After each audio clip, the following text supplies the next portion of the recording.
Le 10e congrès de l'Ordre des experts comptables a ouvert un espace de réflexion rare sur les enjeux humains liés à l'intelligence artificielle. Une plénière où les intervenants ont insisté sur la nécessité d'aborder l'IA non pas seulement comme une avancée technologique, mais comme un tournant sociétal qui interroge la manière dont les organisations, les institutions et les individus s'adaptent à cette nouvelle réalité. Le combat entre l'homme et la machine, ou l'IA et l'homme, n'est pas un combat en réalité face à une machine ou un algorithme. C'est un combat entre humains. Parce que derrière la machine, il y a l'homme. Et derrière cet homme, il y a aussi des idéologies, une culture, des idées qui sont débattues et des biais aussi subjectifs à l'homme. L'objectif de cette keynote, c'était de sensibiliser au fait que le vrai débat, il est de ramener la responsabilité, imputer la responsabilité d'abord à l'humain. Et que l'humain doit se réapproprier cette responsabilité par rapport au développement de la machine. La machine ne doit pas être subie, son développement ne doit pas être subi. Il va continuer à fonctionner parce que les grandes puissances technologiques vont continuer à développer la machine. Mais à côté de ça, il faut que l'humain joue son rôle, supervise, intervient vis-à-vis de la machine, mais ne contrôle pas. Parce que une machine est un système complexe, adaptatif. Ce n'est pas un système simple. Il ne peut pas être contrôlé.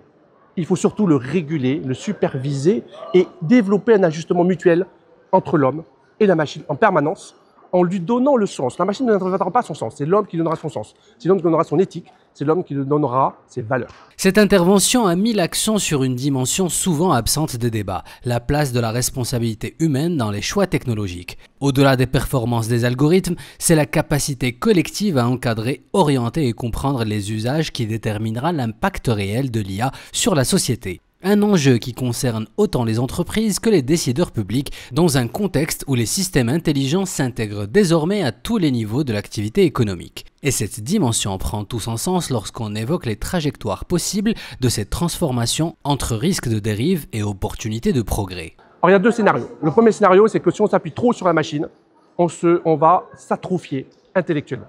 On va développer une paresse cognitive qui va faire exiger de la machine de réfléchir et de penser et même de créer à la place de l'homme, voire de décider. C'est une forme d'irresponsabilité. L'humain doit être responsable de son devenir. Il n'y a pas de scénario, je dirais, pessimiste ou optimiste, il y a surtout des scénarios de responsabilisation et de prise en main de son destin par l'humain d'abord.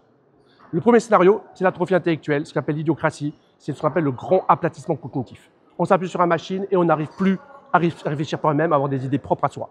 Le deuxième scénario, c'est profiter du fait que la machine va de plus en plus remplacer l'humain sur des tâches routinières, des tâches administratives, des tâches mécaniques ou des tâches, on va dire, qui s'appuient sur de la rationalité, pour développer les qualités proprement humaines qui font que l'humain est différent de la machine, notamment l'imagination. Ce que disait Einstein, l'imagination est plus importante que le savoir. Récupérer ses facultés d'imagination, son sens critique, sa capacité morale de jugement, sa capacité également de création de liens, c'est propre à l'humain. Et c'est ce que l'humain devra redévelopper aujourd'hui de plus en plus dans cette ère de l'IA qui ne va pas arrêter d'accélérer technologiquement. La réflexion appelle à repenser la manière dont l'humain se positionne face à l'IA. Non pas dans une logique d'opposition, mais dans une démarche de construction où l'innovation technologique doit permettre de renforcer les compétences humaines au lieu de les diluer. Un débat crucial alors que l'automatisation gagne du terrain et que les technologies d'IA évoluent à un rythme sans précédent. Cette intervention à la fois philosophique et pratique rappelle que la marche technologique ne peut se concevoir sans une véritable maturité humaine, éthique et intellectuelle, un message qui s'inscrit pleinement dans l'esprit du congrès dédié cette année aux enjeux croisés de la durabilité, des talents et des nouvelles technologies.